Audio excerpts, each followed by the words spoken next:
Muchas gracias al equipo organizador por la invitación, también a Esteban, a todos, muchas gracias. En eso se resume mi clase, básicamente, ¿cuándo y a quién tratar? A todos los pacientes VIH.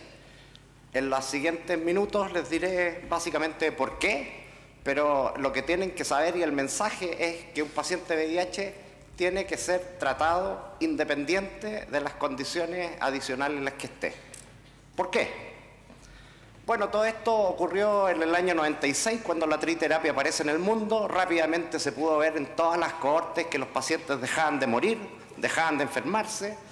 Se acuñó el hit hard, hit early, pero básicamente años después, a principios de los 2000 fundamentalmente, aparece toxicidad, resistencia, y la gente empieza a decir, ¿me voy a gastar 800 lucas en alguien? ¿Hay evidencia para eso? ¿Le doy a todos o tengo que esperar? Porque acuérdense que muchos pacientes VIH parecen sanos y andan sanos por la vida. ¿Me gasto 800 lucas? Eso es básicamente lo que queremos responder. ¿Cuáles son los beneficios de dar tratamiento a un paciente con VIH? Reduce la mortalidad, reduce las complicaciones serias asociadas al SIDA, reduce las complicaciones no serias, cánceres, etcétera, enfermedades de neurodegenerativas. Y lo más relevante, y de esto ya hablamos hace como 5 años también, básicamente tratar permite prevenir la transmisión. Y si prevengo la transmisión, evito que la pandemia siga creciendo. Desde el punto de vista individual, la supresión sostenida de la replicación viral disminuye la activación inmune, como dijo Esteban, o sea, el VIH es proinflamatorio y tratarlo probablemente tiene actividad antiinflamatoria. Mejora la inmunidad celular, por cierto, y disminuye el daño de órganos. Pero no solo el inmune, sino que también la enfermedad cardiovascular, la enfermedad renal, la enfermedad hepática. O sea que tratar VIH en la actualidad implica prevenir una serie de condiciones asociadas a los fenómenos proinflamatorios en medicina interna. ¿Qué es CD4? Bueno, aquí tenemos estudios de cohorte 60.000, en infectología la evidencia siempre es pobre, pero en VIH son de esta magnitud, seguimiento 3 años, muertos 2.000. ¿Qué pasó con al tratar a todos los pacientes? Hubo una reducción de un 50% en la mortalidad. Los hazard ratio, dependiendo de los CD4, evidentemente mientras menor es el CD4, más impacto en mortalidad teníamos.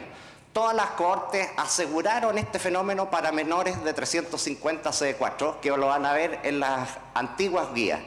Pero ¿qué pasa cuando los CD4 son más de 350? Y en realidad cuando son más de 350, 2 estudios mostraron que la mortalidad también era mayor si no partíamos a los pacientes incluso con más de 500, entre 50 y 500 y más de 500. Y esos estudios son el STAR y temprano que revisaremos en sucesivo. Además, tratar tiene beneficios a poblaciones especiales, sobre todo comorbilidad. Disminuye la incidencia de estas complicaciones, renal, hepática, cardiovascular. Y de presentarse esa enfermedad, mejora la evolución. Eso se ha visto con el IBAN, la nefropatía asociada al VIH, la enfermedad cardiovascular. Recuerden que tener menos de 350 CD4 es un factor de riesgo independiente de cardiopatía coronaria. Por lo tanto, el VIH está dentro de los factores de riesgo de patología cardiovascular. Cáncer, Kaposi linfoma casi desaparecieron con la introducción de la terapia. Todos los cánceres asociados a infecciones como el virus herpes 8, el Epstein-Barr y el papiloma se reducen. En las enfermedades no asociadas también ocurre este fenómeno en renal, en hígado, en las alteraciones neurodegenerativas cerebrales. Hay que tratar en los coinfectados, disminuye la progresión hacia cáncer y hacia cirrosis. En tuberculosis disminuye la probabilidad de tener riesgo de tuberculosis en estos pacientes, 8% anual es el riesgo de tuberculosis en un paciente VIH, 8% en toda su vida el riesgo de ustedes. Por lo tanto, tratar disminuye también el riesgo de tuberculosis ahora en un país que está lleno de inmigración de países aún en menos desarrollo que el nuestro. La reducción de la transmisión, evidentemente demostrada en serodiscordantes, el HTPN42 que mencionó Esteban, en drogadictos en embarazadas. ¿A quién? Bueno, los 2 estudios, STAR y temprano, se hicieron en 4.000 el STAR, seguimiento de 3 años, un outcome combinado, y que mostró que la mortalidad, aún partiendo sobre 500 CD4, o sea, un paciente que anda normal por la vida, disminuye su mortalidad, sus condiciones asociadas al SIDA o no, desde un 1.8 hasta un 4.1% cuando uno retrasa la terapia. Y en el temprano, un trabajo hecho en Costa de Ivory, estos son 2 randomizados, controlados trials, que son básicamente lo que le faltaba como para decir que había que tratarlo a todos. Básicamente ocurrió el mismo fenómeno con un hazard ratio de 0.56. En suma, ¿a quién se le da terapia antirretroviral? A todo paciente VIH, independiente de su recuento de CD4.